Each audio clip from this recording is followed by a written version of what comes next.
Hello, everyone, and welcome to the inaugural edition of the Movie Meatball podcast. I'm your host, the Movie Meatball. Today, we will be discussing the 2001 film The Fast and the Furious, starring Paul Walker and Vin Diesel. So, this film has a very deep place in my heart. My love for car culture, motorsport, and then also just having a bit more of a personal connection to this film that I'll get into a little bit after we discuss a bit of the themes, and then we'll go into a quick recap. So, the themes that we'll be looking for in this film, we can think of identity and self-discovery. We can think of this as Brian eventually discovers he is not a cop and fully embraces his love for street racing, loyalty and betrayal. We can think of this as Brian O'Connor. He both betrays and is loyal to Dom's crew. He betrays them in the fact that he infiltrates their crew as an undercover cop, but he's also loyal to them in the fact that he still cares for their well-being. And we see that in one of the final action scenes where Vince is the hijacking has gone bad. He's stuck on the truck. He's his life is pretty much done. But Brian, he swoops in that amazing Supra and he saves the day. We can think of the nature of justice, the freedom of choice, the role of technology and human identity, and I think this is very important, especially now, 25 years later, or almost 25 years later, technology and technology playing a role in our identity, especially in our hyper consumerist culture. The things that we choose to purchase tend to say more about ourselves and our identity more than maybe they would have in the past. Revenge and redemption, and of course, it's kind of memed now, but yes, the power of family. The idea of family is heavily motivating the morals in the film and even the moral ambiguity of Brian's decision making. So, for people who haven't seen the movie in a minute, so we're going to go into a quick recap here. So, the story follows Brian O'Connor, played by Paul Walker, and I'll probably, say the actor's name versus the character. I'll just mix them up sometimes. So, bear with me here. So, yes, the story follows Brian O'Connor, played by Paul Walker, as an undercover cop assigned to infiltrate the underground world of street racing in Los Angeles, where he suspects a group of racers is involved in hijacking trucks. Brian befriends Dom Toretto, played by Vin Diesel, a skilled racer and leader of a tight-knit group including his sister Mia, played by Jordana Brewster. As Brian grows closer to Dom and the crew, he becomes conflicted between his duty as a cop and his loyalty to his new friends. He begins to suspect that the real criminals might not be Dom's crew, but rival racers led by Johnny Tran, played by Rick Yoon. In the end, Brian helps Dom escape a police chase, choosing friendship over his police duties. The film ends with Brian taking part in a street race with Dom, signaling his decision to embrace the street racing world over his law enforcement career. So, a few things, personal notes that I was kind of alluding to earlier. So, my personal connection to this film, my parents actually lived in Valencia, California at the time of his crash. About 10-15 minutes away is where the crash happened. And I remember hearing about it. They called me and they let me know, unfortunately, of Paul's passing. And we actually have a newspaper article from that time that I will be showing a couple B-roll shots of.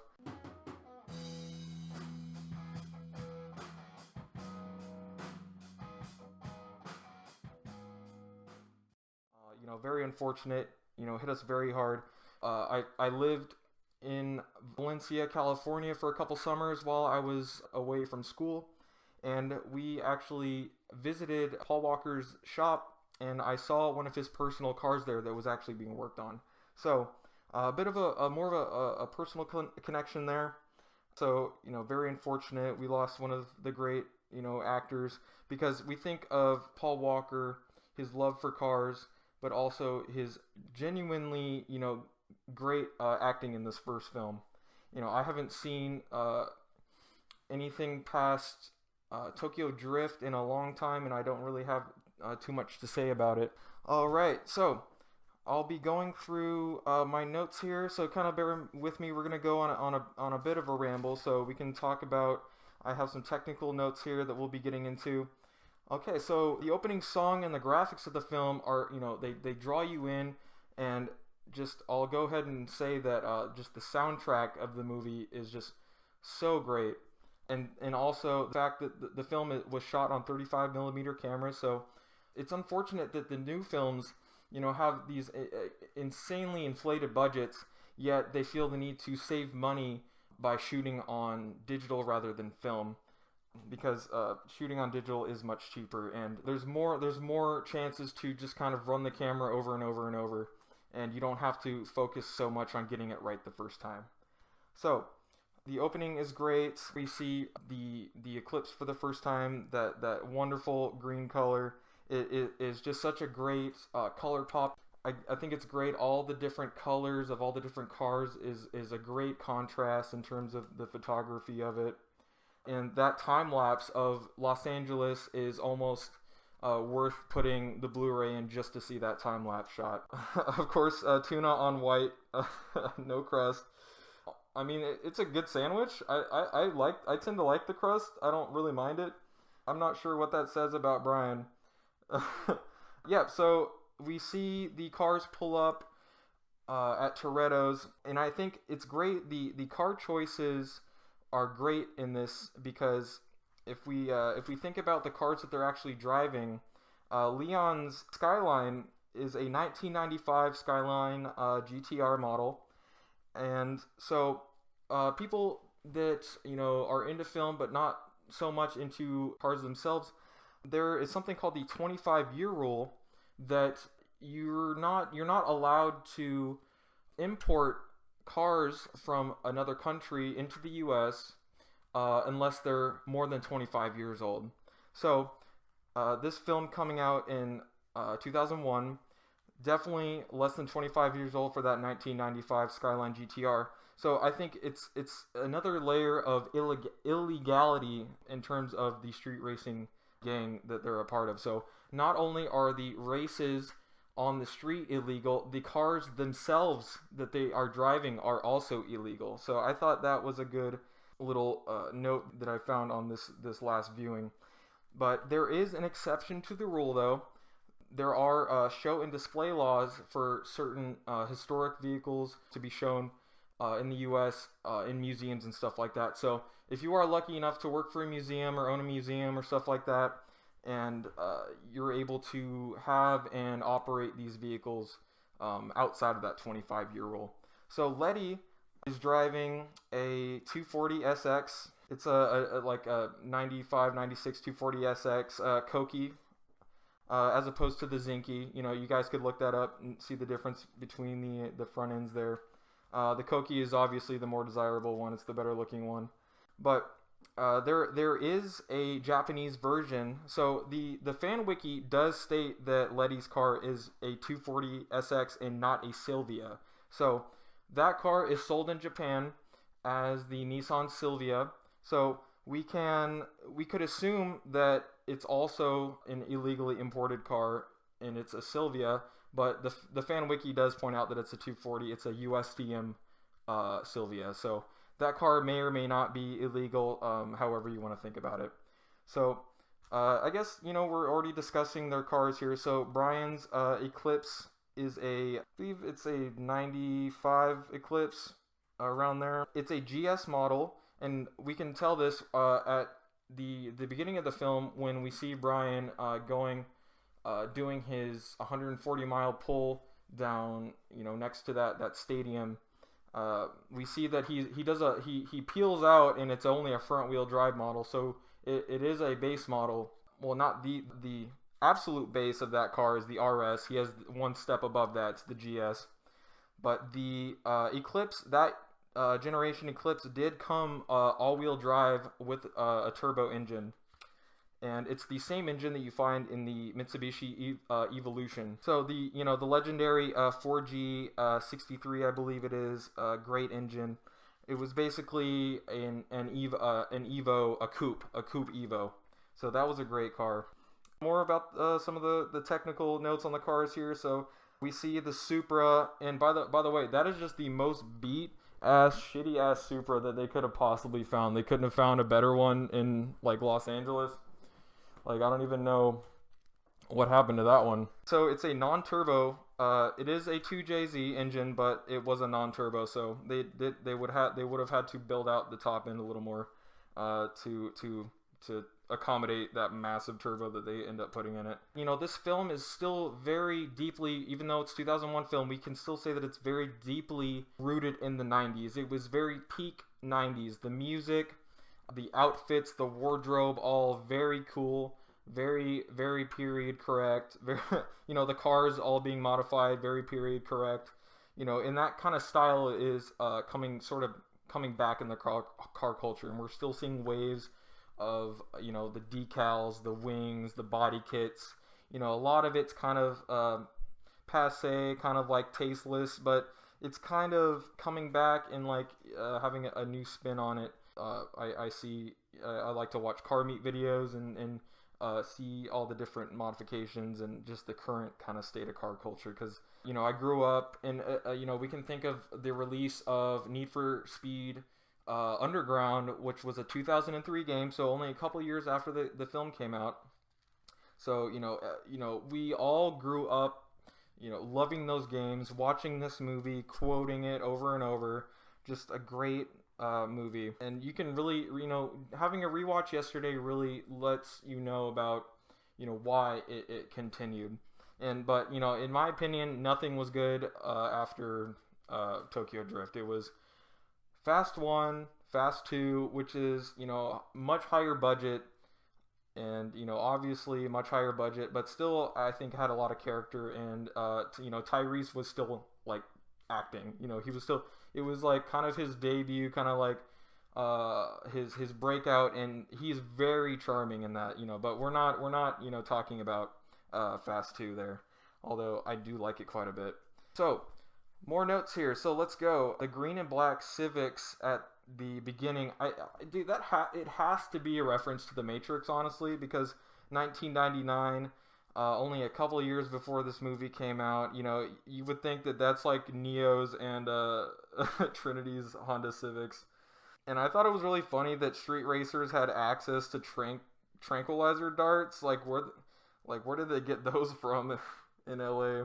You know, the Civic under the truck, so iconic. Mythbusters did that episode, I believe. They covered that, and I believe they proved it that it could be done, but it's just a great stunt, super iconic. Just the photography, that time lapse of LA, that sweeping sort of time lapse with the city and all the urban sprawl. I mean, to me, seeing that is pretty much worth putting the Blu-ray in just to see that. You know, I love how LA is portrayed in the film, and I think it's great that eventually we end up having basically like Burning Man for street racers, called Race Wars. I think the wonderful part of it being set in the desert is we have these brightly colored, you know, I won't say flamboyant, but these brightly colored, very vibrant cars contrast very well to the sand tones, kind of the monotone, I guess, the monotone of the background. So it's a great color pop, and we see, you know, that bright green Eclipse pop into the frame, and it's great.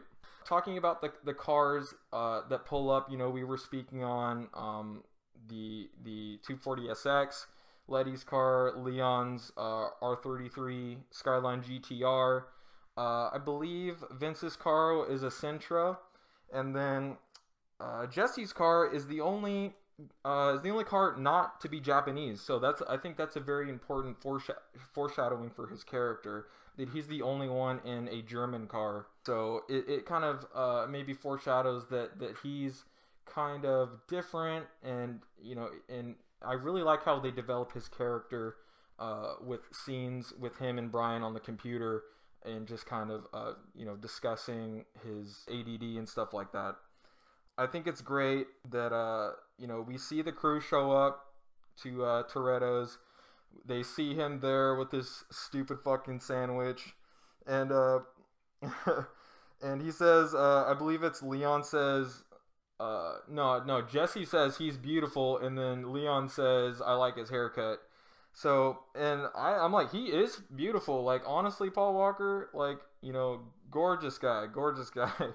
And I like how they're kind of acting as the audience in that scene, right? They're kind of acting as the peanut gallery. They're having the same reaction that we are when we see Paul Walker, sort of for the first time in the movie. Well, in the setting, in that sort of setting, I guess, when he's like trying to, flirt and maybe woo and trying to look a little better for Mia there. That great confrontation with Vince and that song, watch your back, and it just hits every time. It's such a great song for that. We see later he gets the NOS. He's like, I need this tonight. And he's like, you're gonna blow yourself up, and he actually does. He's totally correct. He does blow the car up later. Yep, the Ja Rule song. So Ja Rule is an actor in this film. He did do a song for the film, but I will say Ludacris's song for the second movie is so much better. I think it slaps way more. I think it's a way more iconic song. But yes, we will mention that Ja Rule is in the film, and he's not a bad actor in the film either. For why he's there and what he's doing, I think he was fine. I didn't have any problem with Ja Rule being in the film. Right. So now we come to the scene where he meets Hector. And Hector is making kind of these like kind of like subtly a little racist jokes, but I think that one of my favorite contemporary philosophers, Slavoj Žižek, talks about this sort of thing, and I've heard it called bonding through obscenity, right? So making cracks at one another, and I've experienced this in my own life. Having bosses that are of a different ethnicity. Making jokes, calling me gringo, stuff like that. It's a bonding. It's an atmosphere of familiarity, friendship, intimacy, and trust. Slavoj, he says, of course, racist jokes can be humiliating and degrading and everything like that, but obscenity through contact sort of establishes proximity between people, right? Dirty jokes, but not against the other. It's a wonderful. He says, Zizek says, a wonderful sense of obscene solidarity. The postmodern idea is to respect and signal goodwill to other cultures. Yes, we respect your culture, your cuisine. He speaks about his your forums and stuff. But Zizek, he says, like, no, tell me a dirty joke about yourself and we will be friends. And I can't help but agree with that, because it is a sense of familiarity with another person to be able to exchange sort of these obscene comments to one another. So he goes on, Zizek goes on to say it's, a self-discipline that doesn't allow you to overcome racism in a certain way. Sort of a cold respect. Zizek says, it's an oppressed, controlled racism, and he emphasizes it is a great art how to do this, right? Of course, being politically correct is better than open racism, making that very, very clear. But, is it the best way to try to overcome racism in that way? I don't know. Is it, I think there is something to be said with that kind of familiarity with other cultures and stuff like that. So, continuing on here. Dom's crew, they arrive in formation. I love that. So, we get the establishing shot of the kind of the industrial park in LA, which I think looks great. I love, the architecture all over Los Angeles. I think it's very beautiful. I love that the crew, they literally are in formation, like arriving, and I'm like, how did they like stop outside of view of everyone? Like, okay, you get behind me, like, okay, like I thought that was really, really great. Yes, I love, LA, the photography, all the cars are really cool and unique. There's pretty much no car that's identical. Not, a lot of cars are just matte black wheels and like a couple things on it, but every car is unique. I thought that they did a very good job with creating this world that Brian is trying to kind of infiltrate. I like how they have Brian as the inexperienced racer. So I think this is a great contrast in his character. That later, when we see his getaway driving skills, we can think, yes, he is a cop, and cops do have more driving training than you normally would as just a civilian. So in that way, he's experienced. But when he's actually going into the racing world, he is not as experienced as a driver. So we see that, he blows past the starting line, and then he fucks the launch up. So I think it kind of humanizes his character a little bit. It's his inexperience, and then we see him grow and then eventually become the street racer that he is trying to take down. The fly through, okay, so this is great, and I believe it's Rob Cohen was the director, and he continues to work with Vin Diesel in the film Triple X, which is another awesome film. I think is a great example of his directing. The way he photographs Eastern Europe, I think, is very good. So, and we see a bit of echoes from Fast and the Furious in Triple X with the CGI fly-throughs of things like that.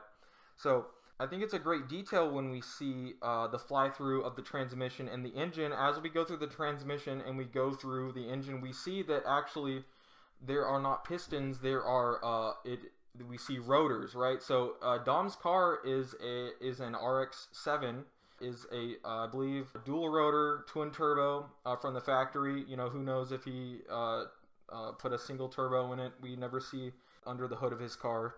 But I think it was a great detail that fly through is mechanically accurate to it being a rotary engine as opposed to a piston engine. So race cars having heavy ass stereos in them. Yeah, I thought that was great. Kind of, and I don't really see that much anymore. People putting these big ass stereos in their cars and then trying to race them. I think that's actually super antithetical to racing in general. As opposed to street racing is about cred, street cred, and blasting all the music. And I think that music plays a huge role in this movie. And as you see by my shirt later on, I will be making comparisons between this film and Trainspotting. I think these two films are in direct conversation with one another, and I have a couple points of evidence that I will be making that argument a little later on. So we're talking about the accuracy of that Wankel. Oh yeah, so the rotary engine can also be called a Wankel engine, which I think is a great name. It's the dude's last name is so Mr. Wankel. We can all thank him. He didn't use NOS. He took acid. So I think it's great when he fucking goes into it's warp drive. He presses the warp drive and he essentially goes into another reality, and it's just we can kind of think of that as maybe we think of it as the flow state. So when you're an artist or you're a racer or anything, a surfer. Anytime you're being one-minded and you're just in that flow state. So granny shifting, not double clutching. I still don't know what the fuck that means. Why the hell would you double clutch? I've never, maybe I haven't done enough research, but whenever I've dabbled in the racing on the street in Mexico, I've never had to double clutch. I don't see the benefit in double clutching that, Mr. Dom. So yeah, Brian's cop training explains his getaway driving. Johnny Tran. I think it's great that Johnny Tran is scooter trash as opposed to biker scum. Love my scooter trash guys. My father was scooter trash. I spent a lot of time on the back of his sport bikes. I'm sure if he had a Harley, I would have been more comfortable for sure on those bikes, because some of the seats on those sport bikes were tiny. I was pretty small at the time. I was a kid, but still, it was very uncomfortable on the back of those bikes sometimes. Great wardrobe. His snakeskin pants, great. I don't know where you can get snakeskin pants anymore. Great explosion. I love the colors and the flames, the different colors. You can burn different materials to get different colors. You can get green flames, blue flames, stuff like that. So I thought that was a great practical effect the fact that it launches into the ground or into the air and then slams back onto the ground. I thought that was just a great thing. It looks really great in Blu-ray quality as well. I love the fact that the cops confiscated this like fucking LA mansion that they're in. I like the line where he's like, if you need time, find a magazine. I thought that was fun. The overnighting parts in Japan, always fun. The view of downtown. Oh my god! So the crew's house, Dom's fucking house. The establishing shot in the backyard when they're having their little barbecue, you can see downtown Los Angeles from their backyard, and that in terms of property and value, that house is. I didn't look up the price, but it's multi-million-dollar property at this point. Just a gorgeous view of the downtown skyline from your backyard. I thought that was just, I wish I had something like that. Vince getting drunk, and then his drunk performance, I think it really does come across as like, Vince is almost the unsung hero. He's such a great actor in this film. He kind of steals the scene anytime he's in one. Honestly, he's just a joy, and his drunk performance is really funny and really great. Make your own goddamn popcorn. Hey, pretty boy, I'm gonna put you on the street where you belong, kind of shit. I thought that was really funny. I think it's great. We see the establishing shot of the Mexican sort of street racing gang, if you want to call them, if we're calling them gangs or whatever. But we do see some gang violence, but really only from Johnny Tran's crew. We don't see any gang violence from some of the other crew that I can think of. Dom beating the shit out of that guy. I wouldn't really call that gang violence. That was brought on by something else. But we see Johnny Tran doing multiple drive-bys in the film. But I think it's great. The Mexican kind of car crew is hanging out wherever. I think it's like El Gato Negro. It's like the black cat. We pan over and we see they're hanging out right next to an oil refinery. So I thought, where gas is being refined, I thought that was a really cool touch that the street racers are hanging out by where their gas is being refined. They catch Brian scoping out their garages, and the fact that Vince is right the entire time, rewatching it and knowing, what's going to happen, it is kind of frustrating. You feel for Vince because he is correct. He sniffs it out, and he's correct about it too. And I think it's great how Vince is holding a pump shotgun with a stock, and he's holding it like he would a pistol or something like that. I thought that was crazy. Like, if someone pointed a shotgun at me like that, I mean, it'd probably break his wrist if he fucking actually pulled the trigger. But I thought that was a kind of a that's fucking crazy, dude. You don't it's like he's never held a shotgun before. Oh yeah. When Ted gets all the syrup all over his face, I was like, oh, dude, that would suck, dude. Yeah, I thought Ted, I don't know, he kind of, my first thought when I saw Ted last night when I was watching it again, I'm like, he looks kind of a little dopey, and I love that his name is Ted. I don't know why that's funny, but I just think it's funny. Seeing the Charger for the first time, I think it's great. I think it, now that I think about it, I'm like, I was watching it yesterday and I was thinking like, why is Dom choosing to open up to Brian at this point in the film? Like, and I think it's because he chose to show him this car, and he's surrounded by his father's things, and maybe that's kind of the auspices of him, feeling comfortable enough to open up to him. Because he's showing him this very personal thing. And by the way, the Charger is just excellent. Everything about it, the fucking blower out of the hood with the three flaps, super iconic. I'd love to have something like that. 900 horsepower, of course, just the best fucking thing in the world. I love that Charger. He talks about the freedom of racing and being in that flow state, how he describes it. Nothing matters, not the crew, not them, not their bullshit, not the mortgage. Like, when I'm in that state, when I'm, snowboarding down that hill, when I'm catching that wave, when I'm, playing a song on drums, when I'm playing guitar and I'm not thinking about anything else, like, that's that flow state that we all love to get into. So their date at Cha Cha Cha, it looks like their barbacoa would be out of this world. I want to go to that fucking restaurant. It looks like the food there would be so fucking delicious. You know, earlier I was speaking on my personal connection to the film about I lived in Valencia where Paul died. I lived in Valencia for a couple summers while I was away from college. So being close, and I've been to restaurants like that in the Santa Clarita Valley.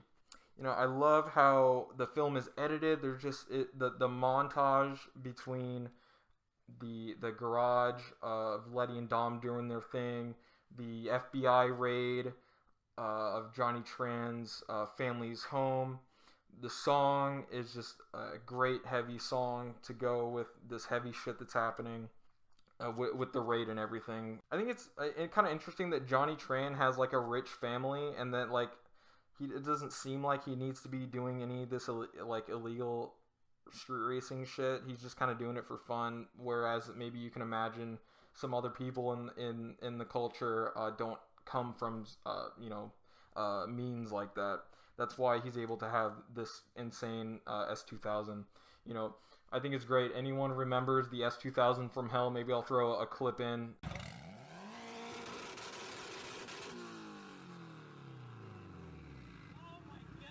The S2000 from hell.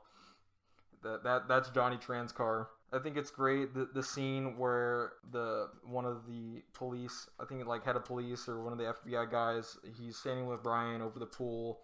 We're looking, down. We're being contemplative at this point, and he says, there's all kinds of family. So I think that's a very important line, and it strikes. It's supposed to, I think, strike Brian as who really is my family, like these cops or these street racers. Who do I actually identify with? And that's kind of maybe the spark that we think about. By the end of the film, he chooses the street racers over his cop family, I guess you can think. So yeah, the film is edited masterfully. I love how LA is presented as a very culturally diverse place to be. We see, the Mexican crews. We see the Asian crews eating at their restaurant. Unfortunately, the cops do show up. But I think it's great how LA is portrayed as like sort of a melting pot. And I think of other places like that I've been to and experienced in my life, like New York City is something that is a place that is very culturally diverse, and you see a lot of stuff like that. So I think that was great how LA was presented. So they finish the Supra, they take it out. He pulls up next to that fucking idiot in his Ferrari. He's like, more than you can afford, pal. And then that whole scene with the song and how the chorus crescendos right as Brian is swerving back into the lane, and you can think that he's at the top of the rev range. He's maximum boost, and he's leaving this Ferrari behind. He's probably making 300, 400 more horsepower than this Ferrari, and he doesn't even understand like what he's looking at. The dude in the Ferrari, he doesn't even understand what he's looking at when he sees this bright orange just missile. the Supra is so sick. And then fuck yeah, Race Wars, Burning Man for street racers. I think it's great. Speaking earlier about the color pop of all the cars against the dull background of the desert.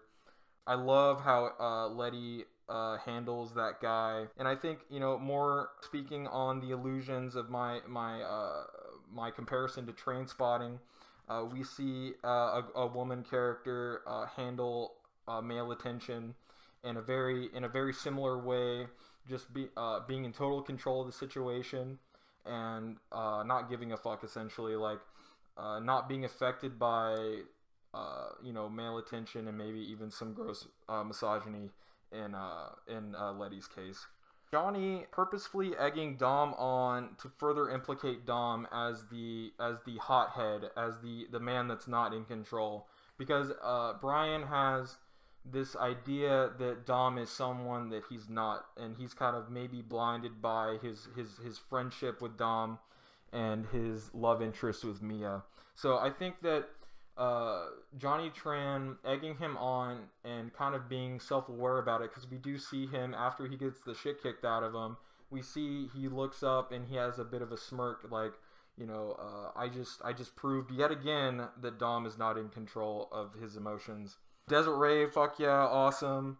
The scene where Mia is being confronted by Brian, and he outs himself as the cop, and just seeing the look in her face, the her eyes tearing up, the glitter in their eyes, just so beautiful on that 35 millimeter film.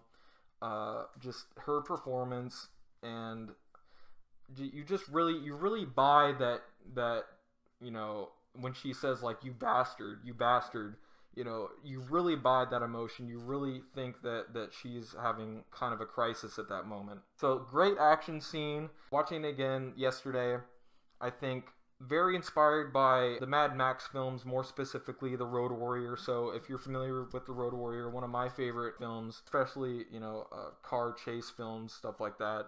I think very very inspired by scenes like that, because in The Road Warrior we see the big rig being chased by a bunch of these smaller cars, and just people jumping on and off of the truck, and just very, I think, very informed by the Road Warrior in those great scenes. So kind of heading into the home stretch of the film, so a great moment when Dom finds out he's a cop. Brian, he pulls out his Nextel. He's like, it's Brian O'Connor, officer number, and you see like he's going into that emotional state, right? You see Dom, he's welling up. You see him about to explode, right? His explosive personality, where he just kicks the shit out of people. He's kicking the shit out of people a lot in the film.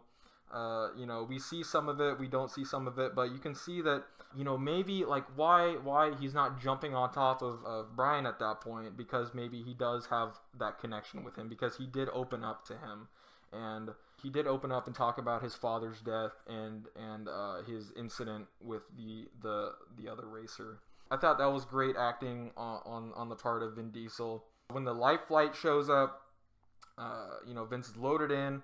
We see that wonderful shot of a real fucking helicopter with Paul Walker there, seeing it take off, seeing the effects of the down draft from the helicopter just having an effect on all of the fauna. The flora. Well, I guess Paul could be considered fauna. The flora and the fauna. Just a wonderful scene, and the music, the emotions work so fucking well in that scene. Anyone who loves a person and has to see them go, you really connect with that scene. Everyone in their life, we've all had, maybe experienced heartbreak, in certain aspects. More than others in different ways, but that just the emotion, seeing the look on his face, seeing Mia having that dilemma, like, okay, no, I have my family, right? This is my actual family. Unfortunately, she can't be with Paul at that moment. Yep, awesome helicopter. Oh fuck, it's the Charger. So we see Dom having taken out the Charger out of the garage, probably got it ready, went to get his shotgun and getting ready. Fucking Jesse showing up at that moment is fucking crazy, because it's actually pretty unexpected. It's pretty unexpected that Jesse would have shown up there. So we see him, he's breaking down, and it's so unfortunate. And then we see another flash of some violence, some legitimate gang violence. Unfortunately, he is cut down in front of his home, which is very very brutal, very sad. And then eventually we see Dom striding towards the Charger with shotgun in hand. The beat of the music is in sync with his footsteps. So another comparison I want to make with Trainspotting is that at the end of the film, Trainspotting, Renton does end up betraying his friends, so a lot of loyalty and betrayal in that film as well. And at the end of the film, when he's deciding to take the money, the music is pumping. We can imagine the beat in that scene when Renton is getting ready to leave. He has the money in his hand.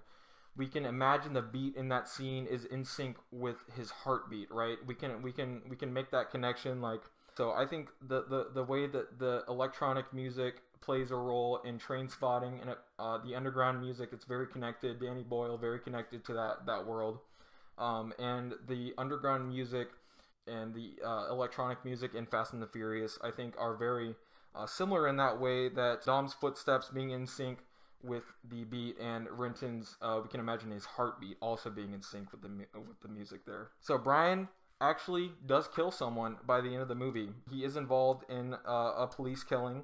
He kills Johnny Tran on his bike, and so it's just more of that violence. It is a very violent film. People are being killed. People are getting into car accidents. People are putting their lives at risk, and it is a very violent film. So I think that that's very interesting on a rewatch to note the amount of violence that is in the film. Oh my gosh. So trying to beat that goddamn train, they pull up. He's like, I'm going for it, and he takes off. He does that wheelie. The cars sound so great. The Charger sounds like a NASCAR. Okay, if you've ever been to a NASCAR race, you know what those V8s sound like. It sounds just like one. Just a heart pounding, exciting. You don't actually know what's gonna happen. Like, of course, you think that our hero is gonna get out, but Dom, I don't know. People have been dying in the film. You don't know if Dom is going to make it. You do not know. It really is left up to chance, and it's just so iconic. That slow motion scene of the cars jumping through, practically done as well. I don't know if the train was probably CGI, but practically done, jumping those cars over the tracks through the I don't know what you call that shit, but one of those things. So insane fucking crash at the end. So the way that crash is done is very impressive and very cool, and it's almost like it's almost like a James Bond stunt, right? Like the car flipping over, like the James Bond movies that I grew up with, with Pierce Brosnan, I believe. What's the one with Halle Berry? I think in that movie, the titular James Bond does flip the Aston Martin over and slides on its roof and stuff. So seeing a car flipping like that over other cars, like, I don't know, that just seemed like a very cool, like almost James Bond-esque stunt. Great place to end the film. Really ends on a bang. We see Brian give over the keys to Dom, really solidifying his loyalty to the street racing world and kind of ushering out his police career, right? So he's no longer a policeman. He's a fugitive at this point. He's done something illegal. He's aided and abetted a felon at this point. And so, great place to end the film. It really puts a pin in his character arc. We see his growth and his transformation from this wide-eyed cop who wants to do the right thing, and then by the end of the movie, he's more identifying with the street racers rather than the police force. Great ending, and almost 25 years later, this film, we throw it around loosely sometimes, but I will go ahead and state this film is a masterpiece. I believe that this is a masterpiece of filmmaking. I believe that the confluence of acting, directing, influences, the car culture, everything came together and contracted on this film just very beautifully. And I think that on consistent rewatches, I believe it just gets better and better, and I notice more and more things. And I think that's really the sign of a great film, is coming back to it. And you're a different person, and you've had more experience, and you can maybe identify with different characters and different arcs in the film. So I think that it's just a wonderful display of filmmaking. So the funny thing is, I actually, I left the film going, I left the credits going when I got done watching it yesterday. And for the first time ever, I actually saw that there was a end credit scene in the film. I had no fucking idea for my entire life that there was actually an end credit scene. So we see Dom in a Chevelle in Baja, Mexico, and we see him driving out into the desert, which I think is great because he's driving out into the sunset on his iron horse, and I think it's maybe even an allusion to one of the greatest car chase movies ever, Vanishing Point. So I think great allusion to that. I love Vanishing Point. Very, very emotional film for me. I connect very deeply with that film as well. So basically, I love this film. I think it's great. And I think that after all of the movies since, there hasn't been one that's really, I don't know, captured. Maybe it just turned into Marvel movies. Honestly, like the grounded nature of this film is really, I think, why people connected with it in the first place, right? As soon as they left the street and all of this other extraneous stuff got pulled into it to draw in more and more audiences, I believe it's great in the fact that it's a film on a certain, subculture, which I think subculture films are very interesting. And typically you can only make one or two good movies on a certain subculture. So it was interesting that we actually did get multiple films about, eventually we got Tokyo Drift, which was a subculture of car culture in drifting. To end it out, everyone go watch it again. Everyone drive safe out there. Do not, I would never advocate street racing. Never do that. It's never a good thing. If you do it, be on a closed course, wear your seatbelt, of course, and pay attention while you're driving. So, closing out, this has been the first episode of the Movie Meatball podcast. I am your host, the Movie Meatball, and we will catch you in the next one.